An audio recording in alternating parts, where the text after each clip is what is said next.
Bienvenue à tous dans cette nouvelle vidéo et on se retrouve pour démarrer ensemble les vidéos sur une nouvelle génération puisque nous sommes le dimanche 1er mai 2022. Alors c'est pas complètement vrai hein, puisque je tourne la vidéo la veille ou soir hein, parce que je ne peux pas les faire le jour J. Voilà, mais de toute façon elles sont postées pour le 1er mai, rassurez-vous. Et du coup, bah, comme on commence un nouveau mois, on commence une nouvelle génération, hein, puisque depuis ce fameux jour hein, de présentation Pokémon du 27 février 2022, eh bien, chaque mois à compter de là, donc en mars, on a fait la première génération, en avril, là dernièrement, la deuxième génération, et donc là, on commence avec la troisième génération, et la troisième génération, c'est une de mes générations préférées, et peut-être une de celles qui a le plus marqué ma vie, hein, parce que comme j'ai commencé Pokémon depuis le début, c'est vraiment une des premières générations qu'on peut dire moderne, hein, parce que elle a accueilli déjà un des plus grands nombres de Pokémon, hein, parce qu'il y a quand même 134 ou 135 Pokémon apportés avec cette génération, la deuxième plus grande après la cinquième génération, et elle a apporté des Pokémon qui sont extrêmement cool. Elle a renforcé le metagame, il y a eu des changements aussi au niveau stratégique, hein, avec les EV qui ne sont plus maximisés, par exemple dans toutes les stats. Et c'est vraiment une génération où le fait qu'il y ait eu il y a eu tellement de Pokémon, voilà, ça a vraiment diversifié le metagame. Et c'est vraiment un jeu, tu peux y retrouver la série des jeux de la troisième génération, donc Pokémon Saphir, Ruby et Emerald.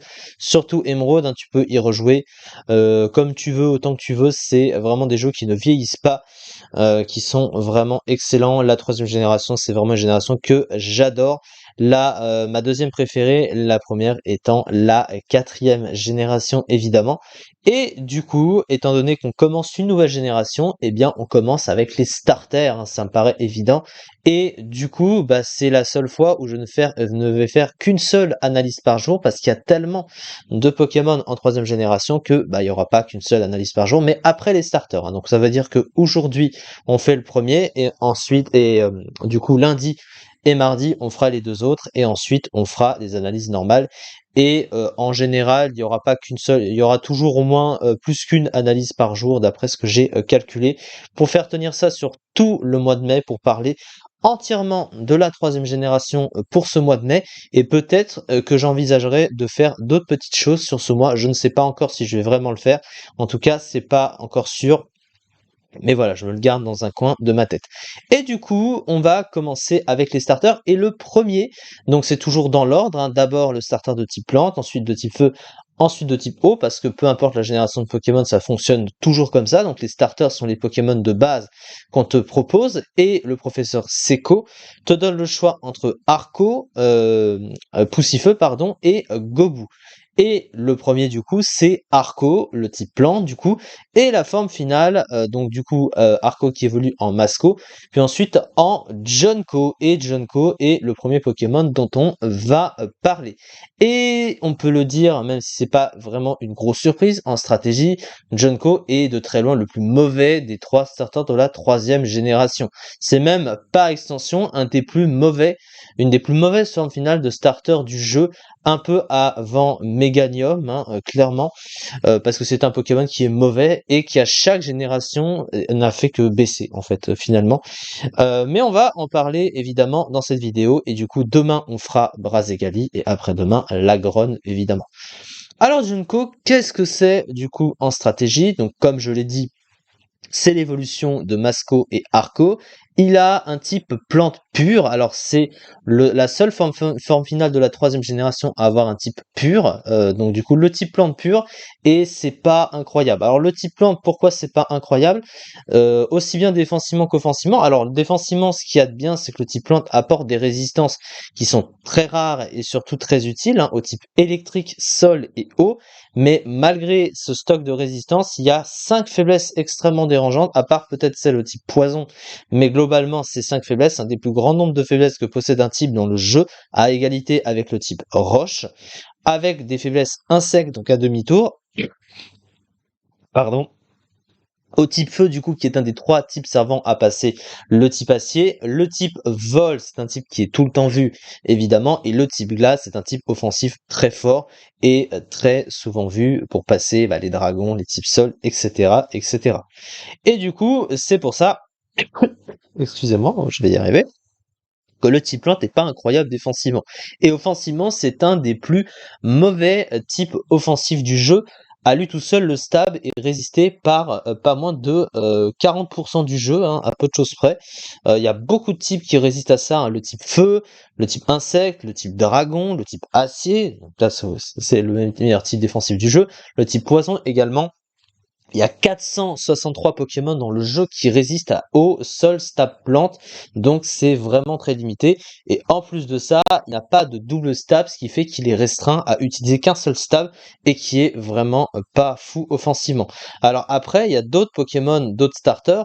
On pense à Gorithmic maintenant en 8ème génération, qui est également de type plante pure, mais est bien meilleur parce que à côté, il est meilleur dans ses options que ce cher Junko. Donc, mais de toute façon, le type plante pure reste de toute façon assez mauvais. Qu'est-ce qu'il a en termes de talent? Il en possède deux. Le premier, c'est un talent que possèdent tous les starters de type plante sans exception.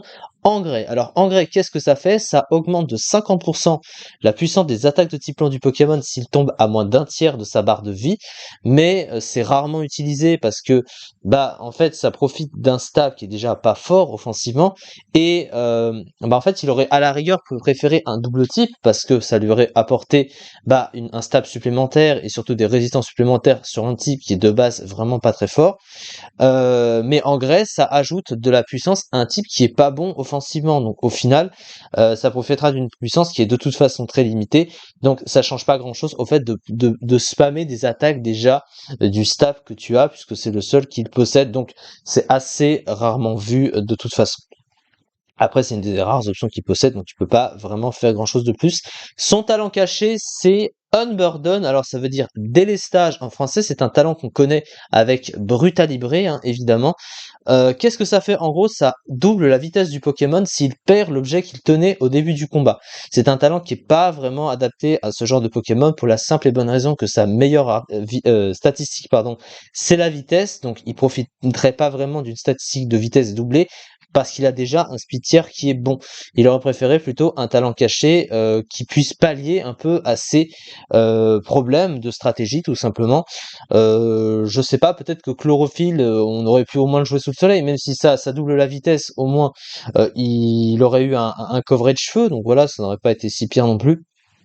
Ou tout du moins un talent un peu meilleur, mais voilà, c'est une des premières choses qui me venait en tête. Je sais pas, Regeforce par exemple. Regeforce, c'est tout à fait envisageable, hein, puisque t'as Boule de Nœud qui possède Regeforce, voilà. Voilà, c'est un exemple, mais Unburden, c'est de toute façon pas vraiment adapté. Concernant les statistiques de ce Pokémon, elles sont pas incroyables quand même, faut être honnête à ce niveau-là. Alors, sa meilleure statistique du coup, c'est la vitesse, qui reste très bonne, hein, 120 en vitesse, c'est quand même un speed tier très bon. C'est supérieur aux 110 de base stat et aux 100, donc c'est supérieur à beaucoup de Pokémon. C'est-à-dire que tout ce qui est Karchakrok, Katagami, Latias, Latios, etc., voilà, c'est des standards un peu de vitesse, et on parle de bonne vitesse évidemment. Et du coup, bah, 120, c'est au-dessus. Et avec un Scarf, bah, il dépasse tout le jeu, donc à ce niveau-là, il est plutôt content. Donc c'est une vitesse qui est quand même très bonne.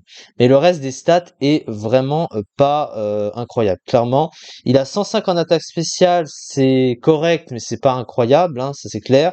Son bulk, il est vraiment pas terrible, hein, 70 en PV, 65 en défense, 85 en SPDF.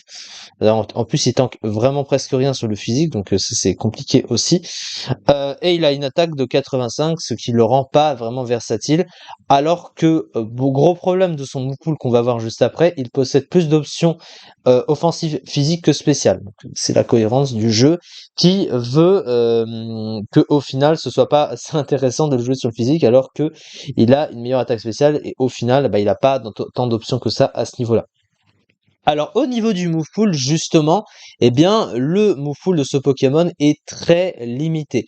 Les options dont je viens de parler à l'instant même, elles sont principalement physiques. Vous voyez qu'il a Danse Draco, il a Drain Punch, il a Séisme, il a accès à Leaf Blade, donc vous savez, Lame Feuille, je cherchais le nom en français, excusez-moi. Mais du coup, ben, il profite pas d'une grosse puissance physique et bah, tu préfères spammer des attaques sur une stat de base plus forte parce que bah, sinon ça, tu perds en utilité. Mais au final, vous voyez, il a aussi point éclair, il a dance slam, donc il a tout ce qu'il faut, mais sur le physique, alors qu'il tape sur le spécial. Et sur le spécial, son move pool est presque vide, hein, il faut quand même le noter. Même sur le soutien, son move pool est pratiquement vide, hein, il ne possède presque rien. Les rares choses qu'il va avoir, donc il a Vampigrel, mais ça, la plupart des types plantes le possèdent. Il a Synthèse, mais pareil, la plupart des types plantes le possèdent.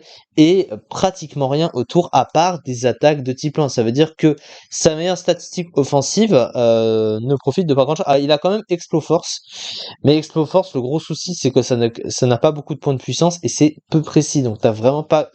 Tu préfères profiter finalement, si ça avait été plus le cas en termes de puissance, de Drain Punch qui a 100% de précision, qui tape moins fort, mais au moins ça te rend des PV. Et puis c'est une attaque de coverage efficace parce que c'est super efficace sur le type AC avec le type combat. Qui a un Exploforce qui a moins de points de puissance et tu peux limite presque rater toutes tes Exploforce et au final, bah, l'adversaire peut en profiter et te tuer. Donc au final, c'est vraiment dommage. Parce que pour un Pokémon offensif, il aurait préféré profiter d'une meilleure possibilité offensive finalement, et avec son move pool physique, qui peut au final ne pas vraiment pouvoir utiliser à bien parce que ses stats sont pas en rapport avec ça. Donc au final, c'est vraiment très dommage, et surtout que l'attaque de type plante la plus puissante qu'il possède, c'est Leaf Storm, mais qui a pour contrepartie de baisser l'attaque spéciale du Pokémon de 2 crans après usage. C'est déjà pas un type fort offensivement, mais si ton seul truc utile offensivement te fait baisser de puissance derrière, vraiment, c'est pas foufou, on est d'accord. Donc c'est vraiment un Pokémon qui est tombé au fur et à mesure des générations dans les tiers, tout simplement parce qu'à chaque génération, il y a eu d'autres Pokémon de type plante qui sont arrivés dans le jeu, et tous beaucoup plus forts que lui sur énormément de points. Même des Pokémon de type plante qu'on considérait assez mauvais, parce que des types plantes qui sont très bons, bah, ils sont très rares quand même, hein, dans les hauts tiers. Mais évidemment, bah, des Pokémon de type plante meilleurs que Junko, il y en a à la pelle, hein. Regardez un peu la liste de Pokémon de type plante, parce qu'il y en a quand même beaucoup. Il y a Katagami, il y a Noacier, évidemment, ça on le présente pas. Si tu veux des Pokémon de sous-tiers, bah je sais pas, t'as par exemple, bon ça c'est un peu nul, mais je suis en train de chercher. Donc t'as Gorhythmic, t'as même Zarude, hein, Zarude qui est meilleur. Bref, globalement, il y a même Tokopisco, Roserad, Motisma électrique là. Bref, le Pokémon est juste mauvais. Il est tombé, il a toujours été très mauvais, hein, même au début, hein, il était pas très fort. Je crois qu'au départ, voilà, il était, bah, le borderline était très rempli à l'époque parce que bah, les tiers étaient pas comme aujourd'hui, hein. Il y avait pas de ZU, il y avait pas il y avait moins de sous-tiers globalement. Et disons que avant, il était un peu plus fort parce que bah, il y avait moins de Pokémon de type plante et son stat plante était plus utile globalement, mais il a perdu, et puis surtout il a perdu les puissances cachées, hein, qui lui faisaient un coverage. Bref, le Pokémon n'a pas arrêté de baisser en usage avec les générations, donc il est juste nul. Une vitesse très bonne et une attaque spéciale très convenable, de talent engrais et délestage utile, bon, quand même pas ouf. Un move pool assez large sur le physique comme sur le spécial, accès à Dance Slam, très fragile sur le plan défensif. Un unique stat plante limité offensivement a du mal face au type poison omniprésent dans le tiers. Le Pokémon est de toute façon vraiment pas fou, clairement il n'atteint que la 45e place, hein, du Neveruse actuel, il est même en BL, hein, PUBL. Avec 3,19% du tiers quand même en Everuse, c'est vraiment pas fou. Dommage pour un starter qui aurait pu être bien plus stylé que ça, parce que c'est pas un Pokémon que je trouve moche, hein. Junko, c'est quand même un Pokémon que j'aime bien en termes de design, donc c'est triste à ce niveau-là. Merci beaucoup en tout cas de m'avoir suivi pour cette vidéo, donc on se retrouve demain, bon, lundi, hein, globalement, pour faire le prochain starter, et mardi pour le troisième, et ainsi de suite.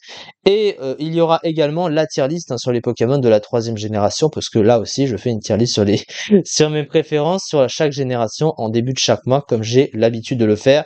Je sais pas si ce sera demain que je commencerai ou la semaine d'après, parce que là ce sera dimanche. On verra ça. Merci beaucoup en tout cas de m'avoir suivi, et à très vite pour une prochaine vidéo.